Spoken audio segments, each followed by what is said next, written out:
मोरा के पतवा सरी के डोले मनवा की ही यारा में उठत हिलो पुरुआ के झोंकवा में आयो रे संदेशवा की चल आज देशवा की ओ। दोस्तों आपके सामने यहाँ भोजपुरी फिल्म जगत के 2 जेनरेशन के गानों को प्रस्तुत किया गया है, जिसमें दोनों गानों का अंतर आप स्वयं देख सकते हैं। इसमें एक वो गाने हैं जो आपके सामने सहजता से प्रस्तुत किए गए हैं और जिसे आप सुन पा रहे हैं, वहीं दूसरे जेनरेशन के गाने जिसे आपके सामने प्रस्तुत करने में भी असहजता महसूस हो रही है। इंटरनेट और स्मार्टफोन के जमाने में भले ही भोजपुरिया स्टार के गानों को यूट्यूब पर लाखों करोड़ों व्यूज मिल रहे हों, लेकिन इनके गाने हेडफोन लगाकर ही सुनने लायक होते हैं और इनकी फिल्में भी अकेले ही देखने लायक होती है। जी हाँ दोस्तों, आप भी अपने परिवार के साथ भोजपुरी गाने और फिल्मों को देखने से जरूर बचते होंगे, क्योंकि जब भी भोजपुरी गाने या फिल्मों की चर्चा उठती है तो लोगों के दिमाग में सबसे पहले यही आता है कि इसमें कितनी अश्लीलता भरी होगी या फिर कितने डबल मीनिंग्स डायलॉग्स भरे होंगे। तो नमस्कार दोस्तों, मैं करण सिंह हाजिर हूँ आप लोगों के बीच एक बार फिर से M care good news channel के इस बेहतरीन एपिसोड के साथ। दोस्तों आज के इस खास एपिसोड में हम आपको भोजपुरी फिल्मों की अश्लीलता से रूबरू करवाने वाले हैं कि किस तरह से भोजपुरी के अश्लील गाने और फिल्मों ने आज के जनरेशन के लोगों की मानसिकता को बिगाड़ कर रख दिया है और इसका सीधा असर हमारे समाज की बहु बेटियों पर पड़ रहा है। उनका राह चलना तो क्या, उनका जीना तक दुश्वार हो गया है। तो आइए एक नजर डालते हैं भोजपुरी फिल्मों की इस अश्लीलता पर कि वो किस तरह से भोजपुरी संस्कृति को बर्बाद कर रहे हैं और हम सभी मूक दर्शक बने हुए हैं। ये है भोजपुरी फिल्म जगत की अश्लीलता का स्तर और ये है भोजपुरी सिनेमा की हकीकत और इसका स्वरूप अब और भी ज्यादा बिगड़ता ही जा रहा है। कुल मिलाकर भोजपुरी सिनेमा और गानों को सॉफ्ट कॉर्न समझा जाने लगा है, जिसमें हीरोइनों को दिखाकर लाखों करोड़ों दर्शकों की इच्छाओं को शांत किया जाता है। यूपी, बिहार, झारखंड, पश्चिम बंगाल, गुजरात, मध्य प्रदेश और मुंबई समेत मॉरिशस जैसे देशों में भी भोजपुरी सिनेमा और गानों को चाहने वाले करोड़ों लोग हैं। एक गौरवशाली संस्कृति के प्रतीक के रूप में जिस भोजपुरी भाषा का फिल्म बनाने की भारत के पहले राष्ट्रपति राजेंद्र प्रसाद ने लेखक और निदेशक नाजिर हुसैन से सिफारिश की थी और साल 1963 में गंगा मैया तोहे पियरी चढ़ेबो नाम से सुपरहिट फिल्म बनी थी,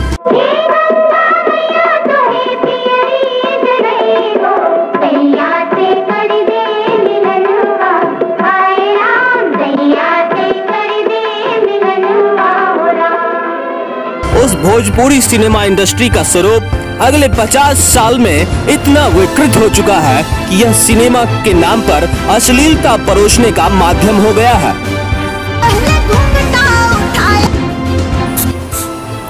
और अश्लीलता भी ऐसी कि जिसे सहजता से स्वीकार नहीं किया जा सकता है।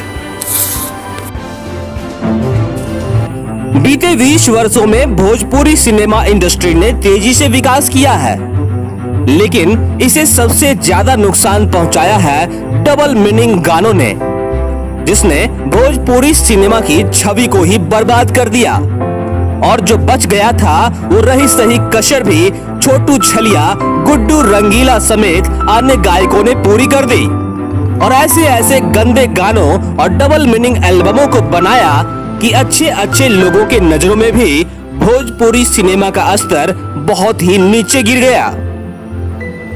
इसके साथ ही बिना सेंसर के अश्लील प्राइवेट भोजपुरी एल्बम ने प्रोड्यूसर्स को अपनी ओर आकर्षित किया और इसका नतीजा यह हुआ कि अश्लील गाने और डबल मीनिंग डायलॉग्स भोजपुरी फिल्मों की सफलता की गारंटी माने जाने लगी और इसके बाद से ही शुरू हुआ अश्लीलता का खेल और प्रस्तुत किए जाने लगे अश्लील गाने। कुणाल ने साफ तौर पर कहा कि भोजपुरी सिनेमा को अश्लीलता का प्रतीक बनाने में प्राइवेट एल्बम का सबसे ज्यादा हाथ है। क्योंकि छोटे बड़े कलाकार भी जल्दी फेमस होने के लिए अश्लील गाने करने लगे हैं। लेकिन दोस्तों, मैं आपको बताना चाहूंगा कि भोजपुरी सिनेमा की अश्लीलता के खिलाफ कुछ लोगों ने अपनी आवाजें भी उठाई है। बस अब जरूरत है सबको एक साथ आने की। वर्तमान में जो स्थिति उत्पन्न हुई है, उन चीज़ों पर मैं यही कहना चाहूँगा, आज उन्हीं लोगों को यह चोट पहुँच रही है जो लोग भोजपुरी को कहीं ना कहीं बर्बादी की कागार पर लाकर खड़ा कर दिए हैं। या यही लोग अपने पैसे कमाने के लिए भोजपुरी की अभद्रता की सीमा जो है उसको पार करके लोगों का नजरिया जो है कहीं ना कहीं भोजपुरी को एक तरह से ठेस पहुंचाने का काम किया है। भोजपुरी तो हमारी सभ्यता, संस्कृति, हमारी माटी की खुशबू पैदा करती थी। अतः इन चीज़ों पर आप सभी को ध्यान देने की जरूरत है और हमारी जो सभ्यता संस्कृति भोजपुरी की होती है, उन चीज़ों को पुनः जिंदा रखने की जरूरत है, उसे संजोने की जरूरत है। दोस्तों, भोजपुरी फिल्म इंडस्ट्री में अश्लीलता को दूर करने के लिए हमारा पूरा एम केयर परिवार आपके साथ है, क्योंकि हमारे परिवार का बस एक ही स्लोगन है कि think good and do good, यानी अच्छा सोचो और अच्छा करो। और इसके साथ साथ अब हमें स्पीक गुड यानी कि अच्छा बोलना भी होगा, क्योंकि तभी हम विकास की ओर अग्रसर हो पाएंगे और इस अश्लीलता से दूर हो पाएंगे।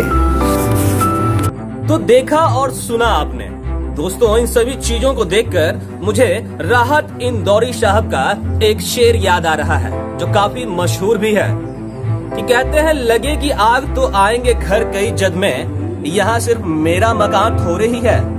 एकदम यही हाल है आजकल के भोजपुरी गीत संगीत महकमे का।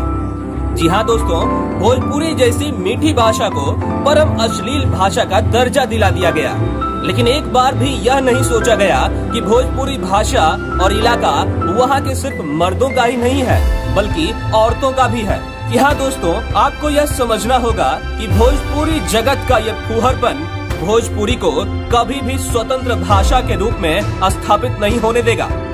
और अगर आप वाकई में चाहते हैं कि भोजपुरी को संविधान की 8वीं अनुसूची में 23वीं भाषा के रूप में देखना है, तो सबसे पहले इस फूहड़पन को, इस अश्लीलता को समाप्त करना होगा।